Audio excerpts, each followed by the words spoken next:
भगवत कथा आर्थिक महानुभाव भक्तिमती देवियों, अभी आप मिथिला के मंडप में जो दिव्य दोहन रूप में चारों राजकुमार दिखाई दे रहे हैं, उनका आध्यात्मिक तात्पर्य बेटे बंदाटों के द्वारा सुन रहे थे। यह प्रसंग उसी प्रसंग का दूसरा पक्ष है और वो बड़ा उस जीवन के जो दोनों पक्ष हैं उन्हें हम स्वीकार करने के लिए बातें हैं और उन पक्षों को हम किस तरह से जीवन में ग्रहण करें, यही प्रभु के चरित्र का उद्देश्य। मिथिला नगर है और यह जो पंक्तियां आपके सामने पढ़ी गई वो नगर की बंध से जुड़ी हुई। नगर और बंध का अंतर तो आप जानते ही हैं। आप किसी नगर में जब जाते हैं तो वहां मार्ग ढूंढने में अधिक कठिनाई नहीं होती। सड़कों पर फट लिखा हुआ होता है जिसमें चिन्ह बना रहता है और ये ज्ञात है कि कौन सा रोड है, कहाँ पहुंचने के लिए हम किस दिशा में चले। किंतु मन की स्थिति तो सर्वथा भिन्न है। मन में कोई मार्ग बना हुआ नहीं होता, वह कोई संकेत पत्र नहीं लिखा हुआ होता। और उसका अर्थ यह है कि जीवन की एक स्थिति तब है जब हमें मार्ग का ज्ञान, हमें कैसे चलना है, कहाँ जाना है, क्या उद्देश्य है। पर आप सबके जीवन में, हम सबके जीवन में ऐसे अवसर भी आते हैं कि जब यह निर्णय करना कठिन हो जाता है कि हम किस ओर चले, किस दिशा में चले और हमारे जीवन का जो लक्ष्य है और उसको पाने के लिए जो पद्धति है वह कौन सी होनी चाहिए। इसलिए प्रभु को मिथिला में मार्ग पूछने की आवश्यकता नहीं थी। किंतु आप पूरी बड़ी यात्रा में बार बार यह पढ़ते हैं, भगवान श्री राम यही एक प्रश्न बार बार दोहराते हुए आपको मिलेंगे। चाहे वो बड़ी यात्रा में तीर्थराज प्रयाग में रात्रि को निवास करें और प्रातः काल महर्षि के चरणों में प्रणाम करते हैं, उनसे विदा लेने के लिए आप प्रस्तुत होते हैं, तो सूर्य प्रभु का एक ही तो प्रश्न था, कहो ना हम कहीं मर जाए, आप कृपा करके बताइए कि मैं किस मार्ग से जाऊं। और यही प्रश्न भगवान श्री राम के द्वारा अनेक प्रसंगों में आगे तक चलता हुआ दिखाई देता है। तो मनो एक मनस्थिति, एक परिस्थिति वह होती है जब हमें मार्ग ढूंढने में, मार्ग पर चलने में कठिनाई का अनुभव नहीं होता। और जब हमारे सामने ऐसी समस्या आवे, ऐसा प्रश्न आवे कि हम कहाँ चले, किस दिशा में चले, किसके साथ चले, किसका अनुगमन करें, तो मानो यह जो प्रभु की मन पथ की यात्रा है इन सारे प्रश्नों का समाधान, सारे प्रश्नों का उत्तर देती। मानो प्रभु ने जब महर्षि भरद्वाज से यह प्रश्न किया कि हमें किस मार्ग से जाऊं, तो प्रभु का एक संकेत बड़े महत्व का है कि जीवन में भी बनने ढूंढना सरल नहीं होता और जीवन में भी कई बार जिज्ञासा होती है, हम मार्ग जानना चाहते हैं और तब हमें किसके पास जाना चाहिए। और प्रभु ने इसके लिए प्रेम पर रहने वाले महापुरुष भरद्वाज का चुनाव किया। प्रेम का तात्पर्य है जहाँ गंगा यमुना और सरस्वती तीनों का मिलन होगा। और इसका अर्थ है कि दो प्रकार के महापुरुष, यह दो प्रकार के विचारक होते हैं। एक ये है कि जिनके जीवन में एक आग्रह है, एक निश्चित विचारधारा है और वो प्रत्येक व्यक्ति को उसी दिशा में, उसी पथ पर चलने के लिए प्रेरित करते हैं। और वो उपनिषद का मंत्र जहाँ पर यह कहा गया नन्यत पंथा विद्यते ऐनाय, इसको छोड़ करके और कोई दूसरा मार्ग नहीं, तो उसका एक आग्रह है और उस आग्रह का बड़ा महत्व है। और महत्व इसलिए है कि व्यक्ति अगर किसी से किसी के प्रति उसके मन में आस्था है और वो उसको पूछ लेता है कि आप कृपा करके मेरे लिए मार्ग बताइए, और वो कोई विशेष मार्ग बता दे तो उसके लिए निर्णय करने की समस्या नहीं होती और सहज भाव से उस मार्ग पर वो चल पड़ता है। तो ये जिन महापुरुषों के जीवन में आग्रह है, वो आग्रह कोई बुरी वस्तु नहीं है, उसका ही अनेकों व्यक्तियों को लाभ मिलता है, पर एक उसका विपरीत पक्ष भी है। और वो ये है कि कभी कभी आग्रह जो है दुराग्रह का रूप ग्रहण कर लेता है। कल अपने मन से जो है होंगे, आप तो बहुत बड़ी संख्या में आप उपस्थित है, तो उसका अभिप्राय है कि जब कोई व्यक्ति अपने मार्ग के प्रति इतना आग्रही हो जाए कि वो निश्चित कर ले या वो गलत सबको उसी दिशा में ले चलने की चेष्टा करे, तब वो आग्रह नहीं दुराग्रह बन जाता है। और ये दुराग्रह का संकेत आपको मिलेगा, चाहे कितना भी बड़ा व्यक्ति क्यों हो, पर जब आग्रह अतिरेक होगा तो विवाद होगा, और विवाद में स्वाभाविक है क्रोध भी आएगा। और क्रोध में जैसे कि परंपरा है कि क्रोध में मनुष्य एक दूसरे के लिए दयालु क्या कुछ कह देता है, और उसका सबसे बड़ा प्रमाण है उत्तराखंड में वसुंधरा शर्मा का और लोमस जी का संवाद। जिज्ञासु है, भगवान के प्रति उनके अंगों में प्रगाढ़ प्रीति है, पर उस राम को पाने का क्या उपाय है, उन तक पहुंचने का क्या उपाय है, यह प्रश्न लेकर के वे महात्माओं के पास जाते हैं। पर जो कोई महात्मा यह कह देता है कि ईश्वर तो सर्वत्र है, कहाँ जाना है, वह तो अपने आप में प्राप्त ही है, तो संतोष नहीं होता। और संतोष न होने के पीछे अब अगर कोई ये सोचे हो सकता है कि ये एक प्रकार का व्यक्ति का है पुण्य आचरण है कि वो अपने आप में ही एक धारणा पहले से बना ले, और उसके पीछे एक सुंदर बात की वसुंधरा जी ने कहा था, वो ईश्वर सर्वत्र निवास करता है, ये बात मुझे प्रिय नहीं लगती। कैसी विचित्र बात है। आज छोटे बच्चे से भी यदि पूछा जाए, आपसे जो प्रश्न किया जाए कि ईश्वर कहाँ रहता है, तो आप बस एक ही उत्तर दोहरा देंगे, ईश्वर तो सर्वत्र रहता है। मनो ये रटा रटाया जो उत्तर है, वो उत्तर वस्तुतः आपकी अनुभूति का सत्य नहीं है। आपने कहीं सुन लिया, सुन करके उसको रट लिया, उसको आप दोहरा रहे हैं। वसुंधरा की विशेषता यह है कि वो स्पष्ट स्वीकार करते हैं, ये नहीं कर सकता। जब लोग जी के समक्ष भी अपनी जिज्ञासा रखते हैं, तो एक आग्रह महर्षि के मन में आया और उसके पीछे सद्भाव था। उसको ऐसा लगा कि यह व्यक्ति तो बड़ा ही उत्कृष्ट अधिकारी है। वसुंधरा जी घर परिवार कोई उनका नहीं है, माता पिता की जरूरत हो चुकी है, और एक मात्र जीवन में भक्त भगवान को पाना ही उनका उद्देश्य है।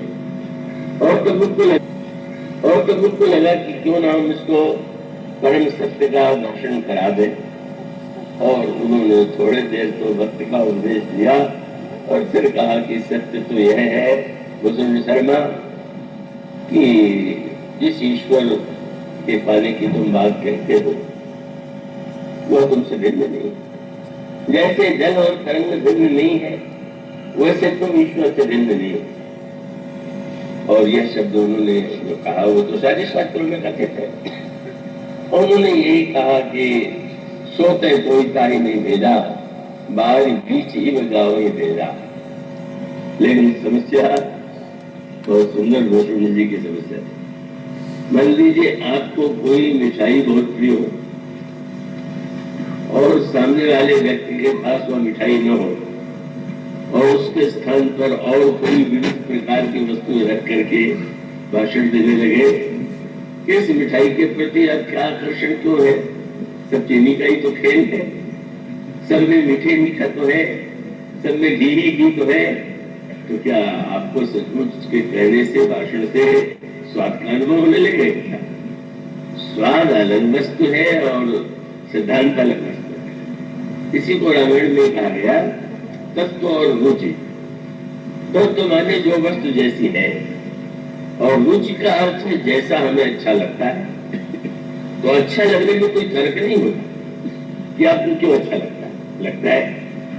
इसलिए प्रभु जब मनु जी को वरदान देते हैं तो मनु और शत्रुपा तो एक साथ ही तपस्या कर रहे हैं, दोनों की साधना एक जैसी हुई है, लेकिन भगवान श्री राम मनु को वरदान देने के बाद शत्रुपा जी की ओर देखते हैं और उनसे जो प्रभु ने शब्द कहा आपने ध्यान दिया, कृपया अभी से सोने का अभ्यास में शुरू कर दें।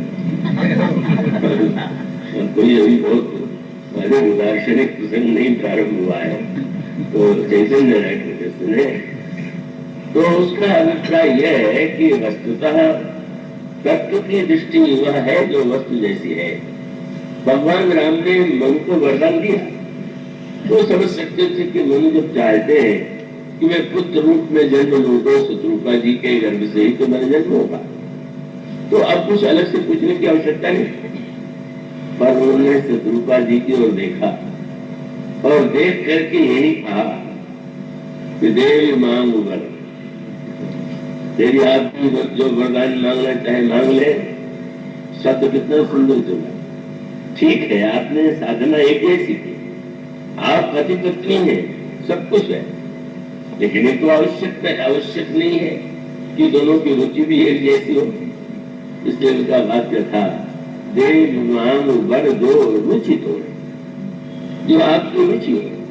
रुचि का अर्थ होता है आपको जो स्वादिष्ट प्रतीत होता है, आपको अच्छा लगता है, और अच्छे लगने के पीछे कोई तर्क नहीं होता है। वो तो मनुष्य के मन की कहिए, हवा की कहिए, इंद्रियों की एक समस्या होती। वही बात तो उद्धव से गोपियों ने कहा था, तो उद्धव जी का वो प्रसंग आपने सुने होगा। उद्धव जी आप क्या हमें उपदेश दे रहे हैं, क्योंकि आप जानते हैं उन्होंने बन माने की बात, और उन्होंने यही कहा दात छुहारा छाणी अमृत फल विष कीड़ा विष खात, और देख कह चकोर को दोई का, अगर कोई चकोर को शीतल वस्तु दे लेकिन तज की अंगारा आघात। अगर चकोर को अग्नि प्रिय है और अगर विष के कीड़े को ये विभिन्न प्रकार के स्वादिष्ट फल या जो ये प्रिय नहीं है, तो इसमें आग्रह की क्या बात हुई। और ये बात भगवती पार्वती जी ने सप्तऋषियों से कहा था, जब उन्होंने कहा कि तुम किसको पाना चाहती हो। अरे वो पागल, वो नग्न रहने वाला, क्या ऐसे पति को पा करके तुम सुखी हो सकते हो? तुम्हारे लिए तो हमने बहुत अच्छा वर सोचा है, और वो वर तो अत्यंत सुंदर है। इस पागल को पाने के लिए तुम तपस्या कर रही हो, पर वो इतना महान जो वर है वो तुम्हारे पास स्वयं चल करके विवाह की इच्छा प्रकट करेगा। तुम्हारे लिए तुम उसको पाने की तपस्या नहीं करना, और तुम जिस नारद की बात मान रही हो, अरे भले भूली ठग के बोल रहा है, वो तो वहां ठग है। और व्यंग्य किया बातें सप्तऋषि जो है वो तो है विवाहित, और नारद जी ब्रह्मचारी। तो व्यंग में उन्होंने कहा कि विवाह का उपाय गृहस्थ से पूछना चाहिए कि ब्रह्मचारी से करना चाहिए, जिसने स्वयं विवाह नहीं किया, जो विवाह का अर्थ और कुछ जानते ही नहीं, तो वो तो एक ही भेद में रहता है कि तो पता ही नहीं, लोगों का धर्म झाड़ते रहना। दक्ष सुखनों को देते जाई, जिन्हें कोई भवन न देखा आई, का बस उन्होंने तो सबका, जिसका तुम इतिहास में देखो, चित्त केतु कर घर उलघाला, कनक कशिप कर पुण्य भाला अतहाला, तो नारद सिख जो सुनहि नर नारी, तो अवश्य हो भव भिखारी। जो नारद की बात मान लेगा वो भिखारी जरूर बनेगा। और देखा तुमने पर भी कैसा सुना, वो भी भिखारी ही है। शंकर जी के विधान तो सुनते ही है। तो कृष्ण ने कहा उस भिखारी ने तुम्हारे लिए भिखारी बन चुका। और भिखारी कैसा, उन्हें अब सुख सोवत सोच नहीं, पत्नी मर गई तो दुखी नहीं होगी, मेरा वियोग हो गया। तो दुई का मैं रात को सोना और दिन में भोजन। तो उन्होंने कहा कि अब सुख सोच नहीं, की मांग भव खाए, तो सहज एकाकिन के भवन बहू की नारी खटाई। वो अकेले ही रहना अच्छा, जिसको लगता है क्या वो पत्नी इसको प्रेम से रख सकता है। अब तर्क वितर्क तो बहुत हो सकते थे, लेकिन उन्होंने सारे तर्कों को एक वाक्य में काट दिया और वही उत्तर था।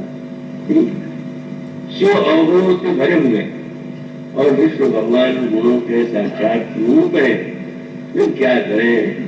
महादेव अवगुण भवन विष्णु सकल गुण धाम, देखकर मन रम जाए सन तेरी सन काम।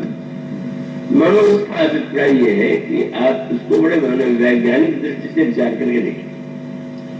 मनुष्य का एक अंतःकरण में जिसे हम कहते हैं, और दूसरा है जिसे हम बुद्धि का नाम देते हैं, तीसरा चित्त और चौथा अहंकार है। तो स्वाभाविक रूप से व्यक्ति का जो जीवन होता है वो प्रारंभ में तो मन प्रधानी होता है। आपको जो भोजन चाहिए, जो वस्तु चाहिए, वो आपके मन से ही तो जुड़ा हुआ है। तो अगर प्रारंभ में ही का मन का निषेध कर दिया जाए तो उससे क्या होने वाला है। एक बच्चा अगर खिलौने से खेल रहा है और आप एक भाषण देने लगे कि खिलौने में क्या रखा है, ये तो कागज मिट्टी का बना हुआ है, प्लास्टिक का बना हुआ है, पैसे की बर्बादी है, इसमें कोई ज्ञान नहीं है, तो आप कोई बुद्धिमान पिता नहीं है। आप भाषण भले ही दे रहे हो, पर बच्चे को समझाने के लिए भी का उसको पहले खेलने तो दीजिए। अगर उसको खेलने में कोई वस्तु प्रिय लगती है तो यथासाध्य दीजिए उसको। और यही भक्ति का जो मनोविज्ञान है उसकी विशेषता ये कि प्रारंभ से ही बुद्धि की बात नहीं करता। तो आपका मन जैसा है उस मन को पहले से सामने रखें और एक बार फिर वो बुद्धि की बात भी आएगी। और जिससे अभिमान हम कहते हैं वो हमें खुद विचार होगा, पर प्रारंभ में तो व्यक्ति मन प्रधान। तो साधक ये कहे कि कल्याण के लिए गुरु क्या करता है, ये जो साधक की सहज मन की प्रकृति है उसके अनुकूल ही वह साधन बनाता है। और एक बार अगर वो उस पर आनंद ले ले तो आनंद लेते हुए जैसे कोई बच्चा सर्वदा खेलता ही नहीं रहता है, तब अंत में खेलने के माध्यम बदल जाते हैं कि किसी प्रकार से मन की भावना जब हमारी पूरी होती है और तब उसे बुद्धि की दिशा में जब मोड़ा जाता है तो मोड़ना स्वाभाविक होता है।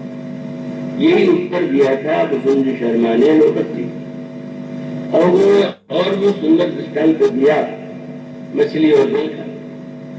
उन्होंने कहा महाराज मछली के सामने खड़े होकर के कोई महाविद्वान भाषण देने लगे, तुमने देखा है लखनऊ कितना विशाल है, देश कितना विशाल है, कैसे भवन है, कैसे सड़कें हैं, कैसे आविष्कार है, चलो ना मेरे साथ चल करके जरा एक बार लखनऊ के शहर को कर लो। तो आपकी बात मान करके मछली क्या करेगी, वो तो यही कहेगी कि महाराज आपका भाषण बहुत अच्छा है, पर यहाँ तो जल से अलग होते ही प्राण चला जाएगा। यही कहा वसुंधरा शर्मा ने लोगों से। महाराज आप ठीक है, फिर मैं क्या करूं, राम भगवती जल मम मन मीना क्यों भी लगा मुनि से प्रवीण। आप तो बड़े जुआन है, मेरा मन मछली की तरह है और भगवान की भक्त के जल का ही वो उसमें रहता है, भला उससे मैं कैसे हो जाऊं। और एक तो बहुत बढ़िया बात है, ऐसा नहीं कि आप सुबह कह रहे हो कि आप जो भाषण दे रहे हैं का वो कोई निरर्थक, और मैं कभी सुनने आऊंगा, बहुत बढ़िया बात है, वो जो सुनते रहूंगा तो कब आऊंगा, कब आएंगे बोले भारी लोचन बिलो की अवधेशा तब सुनियो निर्गुणोपदेशा। पर मानो थोड़ी चतुराई थी, कोई कहे कि अच्छा भाई थोड़ा सा अभी हम ले लेते हैं, बाद में ले लेंगे, तो उनका जब भर लोचन हम भगवान के सौंदर्य को देख लेंगे तब आपका उपदेश सुनेंगे। तो उसका अर्थ तो हो गया, अभी लेने की व्यवस्थित नहीं है, और जब आवेंगे तो भरे पूरे होकर आवेंगे। अब जहाँ भरा हुआ है वहां दिया जाए तो कहाँ रखेगा। लेकिन लोवर जी का आग्रह था, मोही परम अधिकारी जानी लागे ब्रह्म उपदेशा अद अद्वैत अगुण हृदय था सोते कोयता ही नहीं भेदा बारी बीच एवं गावही वेदा। पर वही शब्द मेरे को मत मत हृदय नाम, मैं हृदय प्रधान व्यक्ति, मैं ये बुद्ध संगत बात मुझे समझ में नहीं आ रही। तो परिणाम यही तो हुआ कि धीरे धीरे मुनि जी को क्रोध आता गया, तो ये कहा कि मैं इतनी ऊंची बात तुम्हें सुना रहा हूँ और इतना मेरे पर भी तुम बस हटके जा रहे हो, तुम मनुष्य रहने योग्य नहीं, तुम्हारे हृदय में इतना पक्षपात है तो जाओ पक्षी हो जाओ। और पक्षी भी तुम्हारे पारा पक्षपात भी जो है का कितना अनुचित है, अज्ञान से भरा हुआ है, इसलिए तुम चांडाल पक्षी हो जाओ। मानो कितना बड़ा सत्य है, मन विज्ञान है कि भुसुंडी जी को ब्रह्म बनाना चाहते थे और क्रोध में कौवा बना दिया। पहले उनको मनुष्य तो बन जाने देते, पहले उनकी धीरे धीरे कक्षा में उनकी भावनाएं तृप्त होती और उसके बाद उनके अंतःकरण में अगर वह जिज्ञासा जागृत होती वो उसकी प्रवृत्ति उनको जीवन बहुत सकती थी, सुग्रहण कर सकते थे। पर वो उम्र जी में प्रारंभ में था। अच्छा यही था, चेष्टा कर रहा था कि सब कुछ ब्रह्म ही है, पर मैं तो क्रोध में आकर के जब मैंने उसे कौवा बना दिया तो ऐसा लगता है कि मेरे बुद्धि में अद्वैत भले ही हो और व्यवहार में द्वैत, और ये द्वैतवादी दिखाई देता है पर इसके हृदय में अद्वैत। एक फिर अपना लेते हैं स्नेह से, पूरी राम कथा सुनाते हैं, बालक राम का ध्यान बताते हैं, आशीर्वाद देते हैं, मानो विवाद संवाद में बदल करके दुराग्रह की सीमा तक जो बात पहुंच रही थी, आग्रह के उस अर्थ में अच्छा भाई तुम्हारा जो आग्रह है हम तुम्हें उसके अनुकूल साधन बता रहे हैं, तुम ऐसा कर। तो इसलिए का इसका अभिप्राय यह है कि जिन महात्माओं में आग्रह होता है तो एक सीमा तक तो स्वाभाविक है। अगर किसी व्यक्ति ने किसी मार्ग से कोई अनुभव प्राप्त किया है तो आपको भी उसी मार्ग पर चलने के लिए प्रेरित करेगा। अगर किसी को किसी दवा से लाभ हुआ है तो आपको भी वही दवा सेवन करने के लिए कहेगा। लेकिन वो आग्रह जो है किसी के लिए अनुकूल हो सकता है, सबके लिए। और तब मानस का सिद्धांत यह है कि अगर कोई तीर्थ में राज प्रयाग में रहने वाला महापुरुष हो, संत हो, तो शायद वो हमारे लिए अनेक कल्याणकारी प्रेरक सिद्ध हो सकता है। संगम माने जहाँ गंगा यमुना सरस्वती का मिलन हो रहा है, और गंगा यमुना सरस्वती के मिलन का तात्पर्य है भक्त ज्ञान और कर्म का मिलन। राम भक्त जय सुरतर धारा सरसे ब्रह्म विचार प्रचारा विधि निषेध में कलिमल हरणी कर्म कथा रघुनंदिनी भरणी। मानो प्रभु का एक सूत्र उन्होंने यह दिया कि जब हम मार्ग के विषय में हमारा कोई निश्चय न हो, समस्या हो, तो उस समय हमारा कर्तव्य है कि अगर कोई जिस जीवात्मा के जीवन में सामंजस्य है, समन्वय है, अपने आग्रह की दृष्टि से नहीं, सामने वाले की योग्यता के अनुकूल ही उसे मार्ग का निर्देश देता है, ऐसे महापुरुष का आश्रय लेना चाहिए। और विरोध भी कम नहीं हुआ। जब प्रभु ने पूछा, कहो नाथ हम कई मग जाए, तो उन्होंने जो हंस करके कहा, सुबह सकल मग तुम का है, अब मैं क्या बताऊं, तुम्हारे लिए सब मार्ग ठीक है। और कुछ लोग ऐसे होते भी हैं कि जिनके लिए सभी मार्ग सुगम। और फिर ये तो सत्य यह है, ये प्रभु जो है वो तो मार्ग नहीं है, पथिक नहीं है, वह तो गंतव्य है, लेकिन व्यक्ति उन तक नहीं पहुंच पाता। इसलिए प्रभु मानव स्वयं पथिक बन जाते हैं, पथिक बन करके हमें जीवन पथ में चलना सिखाते हैं। हमें कैसे प्रश्न पूछना चाहिए, किस महापुरुष का आश्रय लेना चाहिए, ये इसका संकेत है। और उस तरह से जब मुनि भगवान बहुत बढ़िया मीठी बात आई, जब प्रभु ने आग्रह किया कि नहीं महाराज मार्ग तो आप ही बताएंगे, तो बहुत से विद्यार्थी थे और मुनि जी ने पूछा, आप लोगों में से वन का मार्ग कौन जानता है? तो एक ही वाक्य आप पढ़ते हैं, सकल कहे मगदीख हमारा। सारे विद्यार्थियों ने कहा मैं, तो सारे ग्रंथों में यही लिखा हुआ, उससे ही कल्याण करवा गए। महात्माओं के पास जाइए तो भी ये कहेंगे कि हाँ यही मार्ग है, पर मुनि जी ने ही चुनाव किया और प्रभु ने उन विद्यार्थियों का अनुगमन किया। और बड़ा सुंदर क्रम। पहले मार्ग का निश्चय वह नहीं, जब इस युग की विडंबना का गोस्वामी जी ने वर्णन किया, तो आज तो बुद्धि स्वातंत्र का युग है, व्यक्ति स्वतंत्रता को सबसे बड़ी चुनौती मानता है। स्वतंत्रता है बहुत दुखदायी, स्वतंत्रता से बढ़ करके कोई दुख नहीं होता।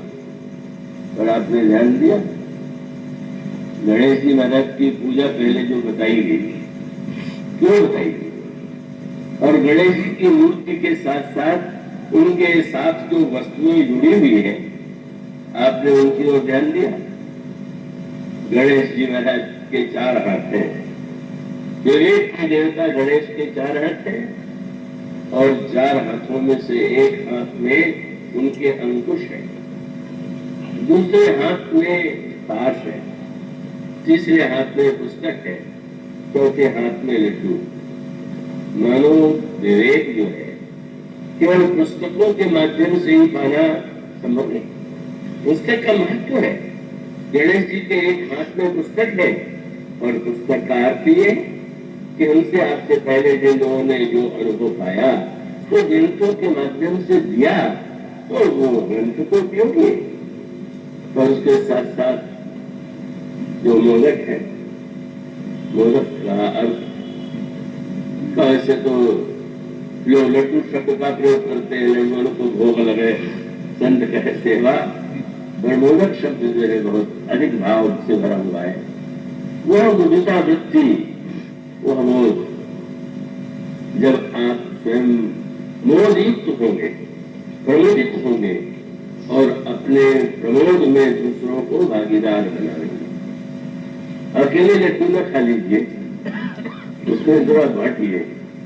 मानो आपकी विद्या दूसरों में भी विकास की सृष्टि करे, दूसरों को भी आनंद दे, तो गणेश जी महाराज का तो वो भी नहीं है। मोदक प्रिय मुद मंगल दाता, तो मोदक प्रिय मुद मंगल दाता शब्द पर आपने ध्यान दिया। हाथ में है मोदक, तो मोदक है, सभी लोग मोदक चाहते हैं। और अगला शब्द क्या है? मोदक प्रिय मुद मंगल दाता। मोदक प्रिय है पर मुद और मंगल को देते हैं। तो विद्या का, विवेक का दूसरा लक्षण यह है कि आप दूसरों को स्वयं आनंद में भागीदार बनाते हैं कि नहीं? आप अपने मोद में दूसरों को भाग देते हैं कि नहीं? दूसरों को मंगल की दिशा में प्रेरित करते हैं कि नहीं? पर इन 2 वस्तुओं के साथ जो 2 वस्तुएं हैं, उनका कितना विशेष महत्व है।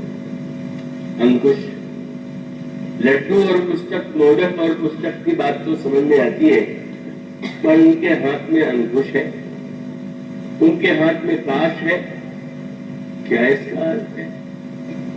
आप देखते हैं हाथियों के साथ हाथी के ऊपर पहलवान या महावत उसे कह दीजिए बैठता है और उस पहलवान के पास एक लोहे की वस्तु होती है जिसको आप इस प्रसंग में देखेंगे कि अंकुश उसको कहते हैं और वो हाथी के कान पर ही कभी कभी लटका देता है और उस अंकुश की आवश्यकता इसलिए होती है यदि जो पहलवान या महावत बड़ी सेवा करता है हाथी की पर कभी कभी हाथी लटवाला हो जाता है उन्नत हो जाता है तो जो प्रेम से उसे नहलाता है उसको खिलाता है उसको अंकुश लेकर के उस अंकुश का प्रहार करना पड़ता है कि जिससे उस अंकुश के प्रहार से उसको नियंत्रित किया जाए।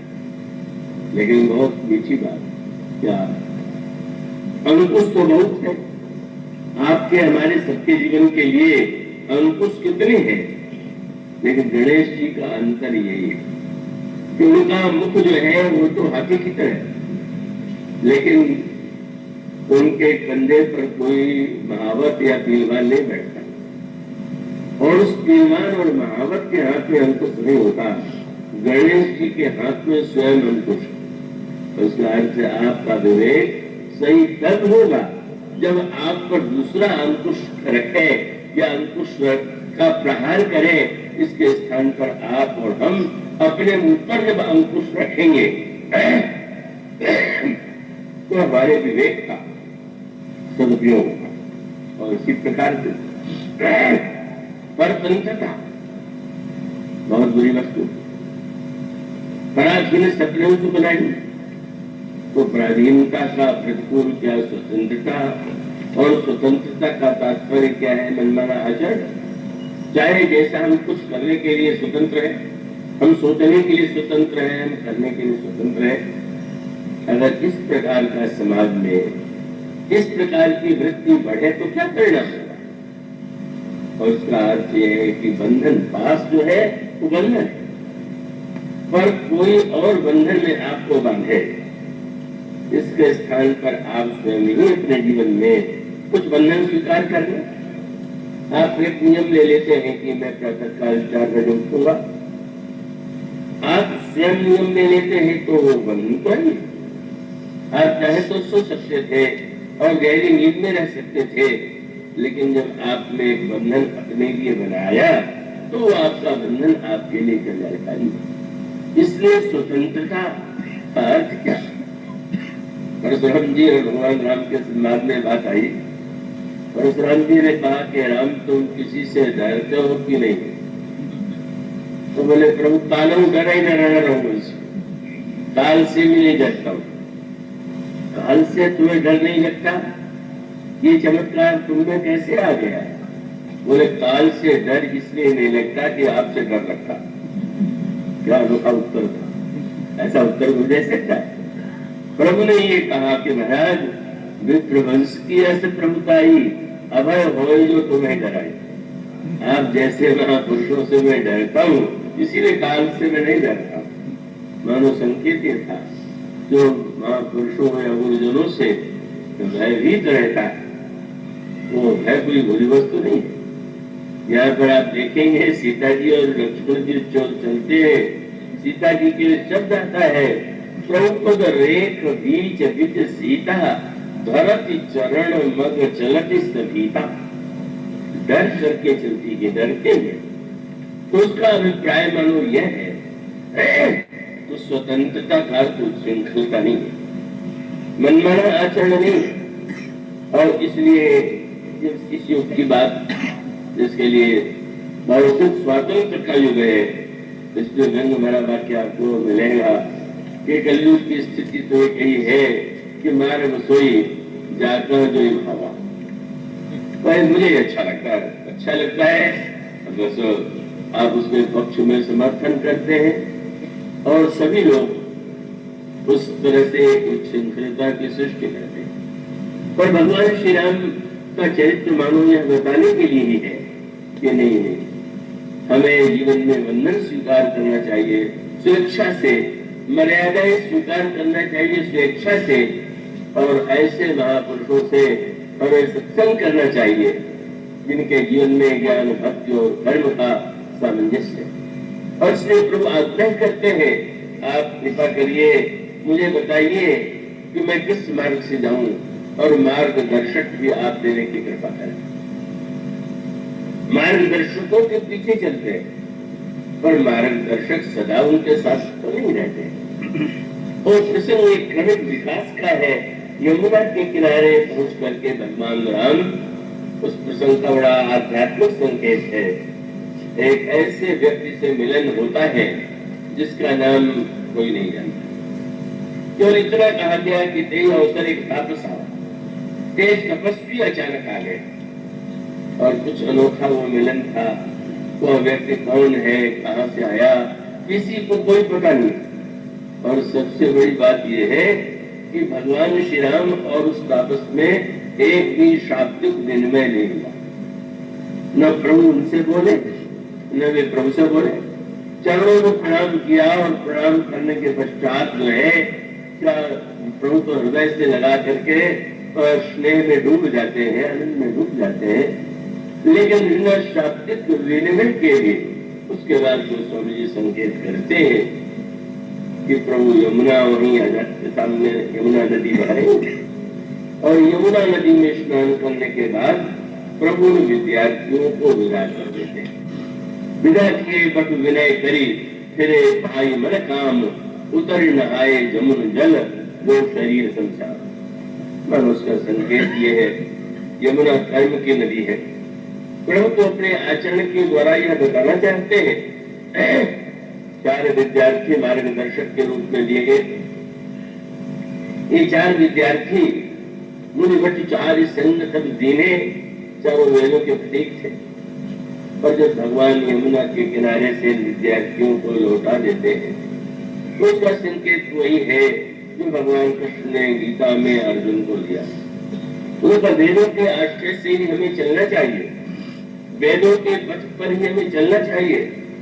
लेकिन क्या आपके सामने कोई प्रश्न आवेगा तो केवल आप वेद के पन्ने या मंत्र खोल करके देखेंगे क्या? और तब उसका अभिप्राय है जो भगवान ने कहा था, अर्जुन वेदों का बड़ा महत्व है, परम प्रमाण है, लेकिन तुम इस बात को मत भूलो कि वेद के ऊपर भी तुम्हें उठना है।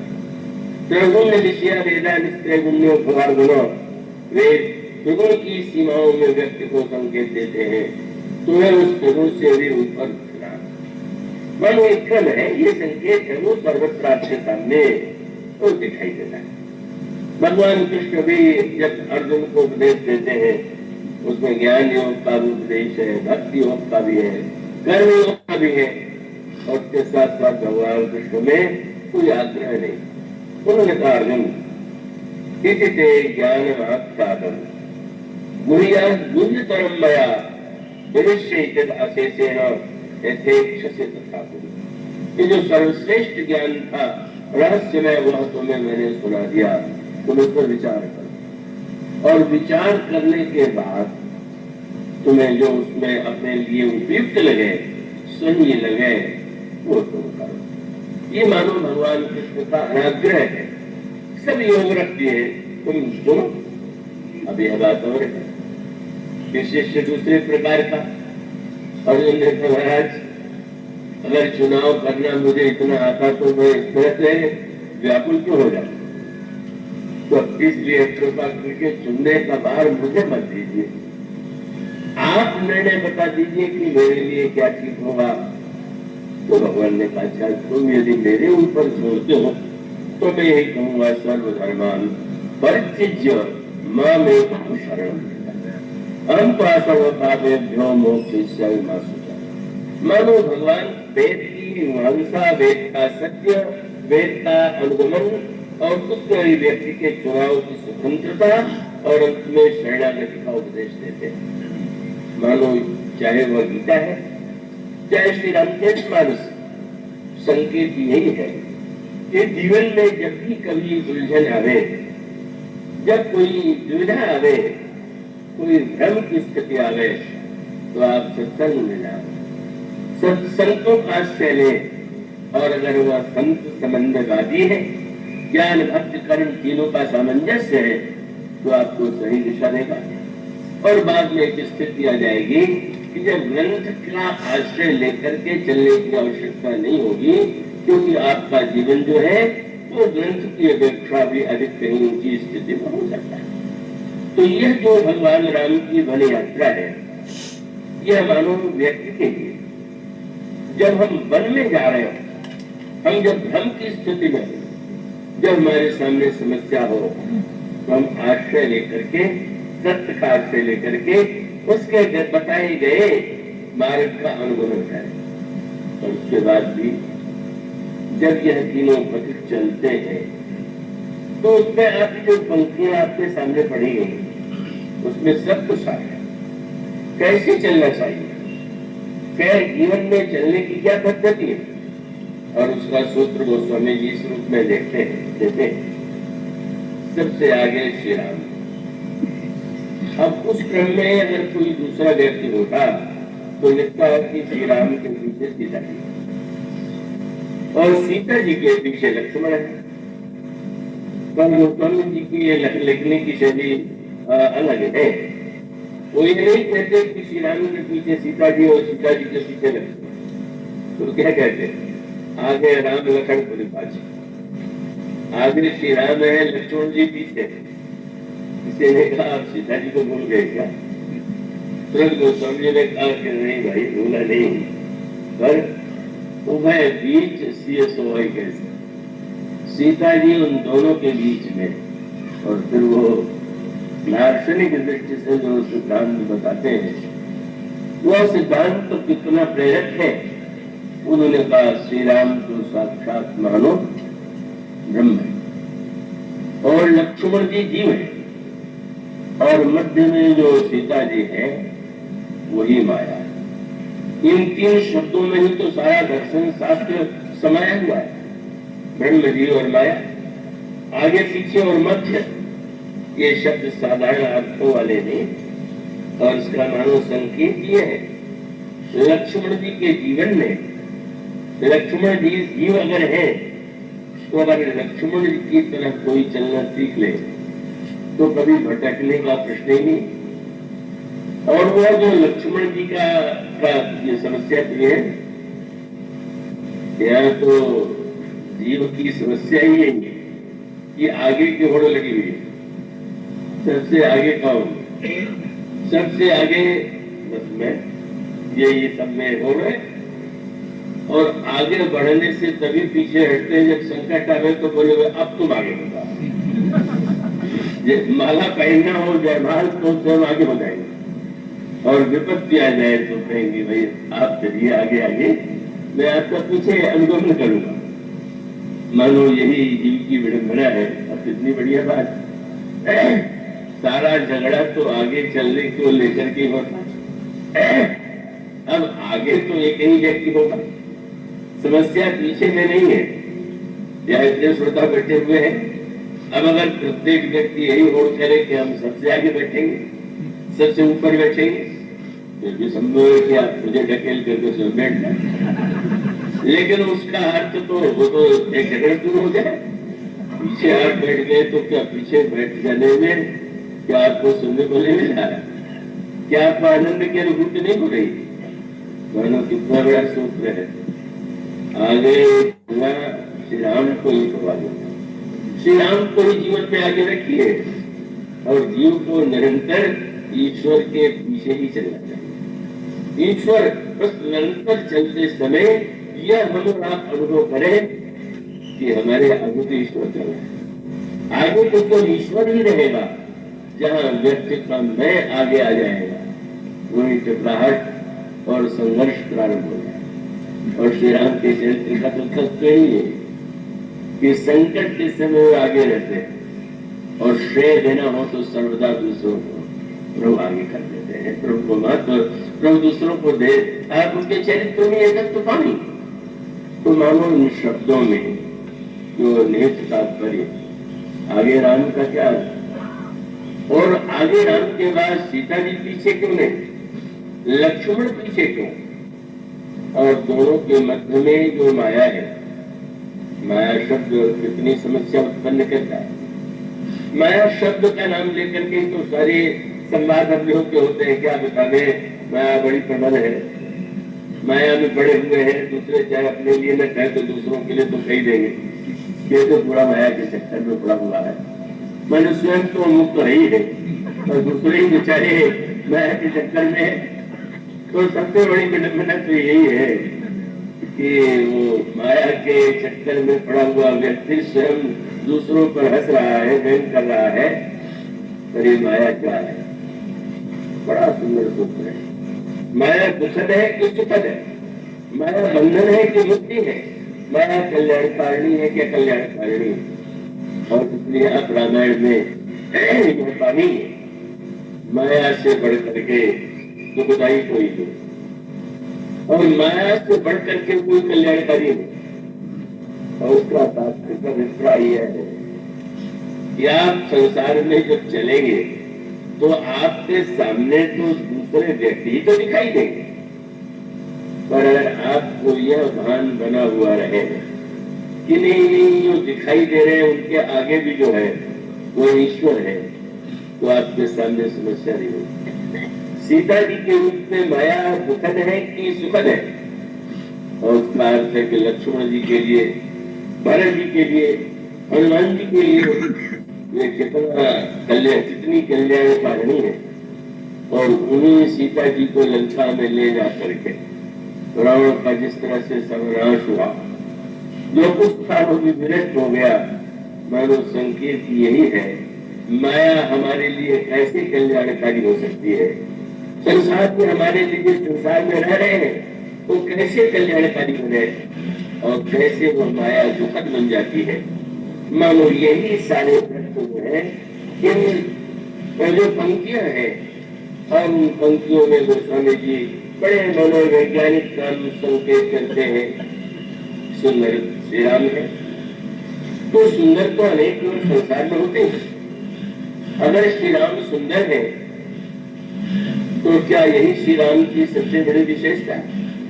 और तब गोस्वामी ने सोच लिया श्री राम को सुंदर तो सूर्यप्रखा भी कहती है, लेकिन उसने श्री राम को केवल मन और आंखों से देखा और श्री राम और उनके साथ से चलने वाले यात्री केवल मन से आनंद लीजिए, मन से आप उनका आनंद लीजिए उनकी सुंदरता का। और उसके बाद गोस्वामी जी क्या लिखते हैं, जो वहां पर खड़े हैं ग्रामवासिनी गांव की रहने वाली महिलाएं, जो पुरुष है, जो जंगल के लोग हैं, वो श्री राम को देख रहे। कैसे देख रहे? बोले राम लखन सिर सुंदरताई सब चितवन मन मत चितलाई। मन लगा के देखिए, फिर बुद्धि लगा के देखिए, फिर चित्त लगा के देखिए। सूर्यप्रखा का दुर्भाग्य यही था कि मन से उसने देखा, अगर बुद्धि से देख लेती, अगर चित्त से देख लेती तो जैसे ग्रामवासिनी स्त्रियां धन्य हो गई वैसे वो भी धन्य हो जाती, पर वो मन से आगे नहीं बढ़ना चाहती। और इसीलिए तो भगवान राम ने जब वह सुंदर रूप बना करके आती है तो भगवान राम लक्ष्मण जी के पास भेज देते हैं। तुम्हें जीवों का गुरु माना जाता है, तुम न तो इसको उपदेश करके इसका कल्याण करो। बस भगवान ने रामायण में सूत्र दिया, माया दुखद तब होगी। रामायण में ज्ञान दीपक प्रसंग में कहा, हो बुद्धि जो परम सयानी तीन तन चितौन अनहित जानी। सयाना व्यक्ति वह है जो ज्ञान का दिया जलाता है, तो उस समय माया आती है और वो सिद्धियों को लेकर के आती है। और सयाना कौन है? जो माया की ओर न देखे। और माया का आकर्षण है, सिद्धियों का आकर्षण है कि व्यक्ति उसे पाप करके ही वही रुक जाता है, उसी को सब कुछ मान लेता है क्योंकि उससे उसको सम्मान मिलता है, वो उसकी पूजा करते हैं। पर मानव संकेत यह है, माया का एक रूप दिखाई देता है जनक नंदिनी सीता में, और माया का दूसरा रूप सूर्यप्रखा में दिखाई देता है। इसलिए मानो सूर्यप्रखा जब श्री राम की ओर जाती है उन्हें लक्ष्मण जी के पास भेज दिया। और लक्ष्मण जी के पास जब जाकर के उसने कहा कि तुम्हारे भाई ने कहा है कि तुम कुमार हो, तुम मुझसे विवाह करो। तो लक्ष्मण जी ने उत्तर तो दिया, पर सूर्पणखा की ओर आंख उठा के एक बार भी नहीं देखा। तो स्वामी लिखते हैं, गई लक्ष्मण रित भगनी जानी प्रभु बिलो। श्री राम की ओर देखने लगे, प्रभु कौन सा खेल कर रहे हैं, आपने जो भेज दिया है, मानो प्रभु की ओर देखने करके आपने जिसे भेजा है, आपको कोई कौतुक होगा, कोई खेल होगा। और तब प्रभु की ओर देखते हैं, सूर्पणखा की ओर देखते नहीं। और पहला शब्द कहते हैं, सुंदरी सुन, सुंदरी सुनो। पहले शब्द को सुन करके तो बड़ी प्रसन्नता होगी कि इसके बड़े भाई ने एक बार भी सुंदरी नहीं कहा। कम से कम लगता है इसमें तो सुंदरता की फर्क होगी, तभी तो सुंदरी कहना। लेकिन आश्चर्य था, सुंदरी मुझे कह रहा है देख वरना, ये मेरी ओर क्यों नहीं देख रहा है। और लक्ष्मण जी मन ही मन हंस रहे हैं, जब तक तुम्हें मैं नहीं देख रहा हूं तभी तक तो सुंदर हो, और जब मैं देख लूंगा तो तुम्हारा शरीर खुल जाए। सुंदरता को जब आप बुद्धि की दृष्टि से, विवेक की आंखों से, वैराग्य की आंखों से देखते हैं तो उसकी वास्तविकता कम रह जाती है।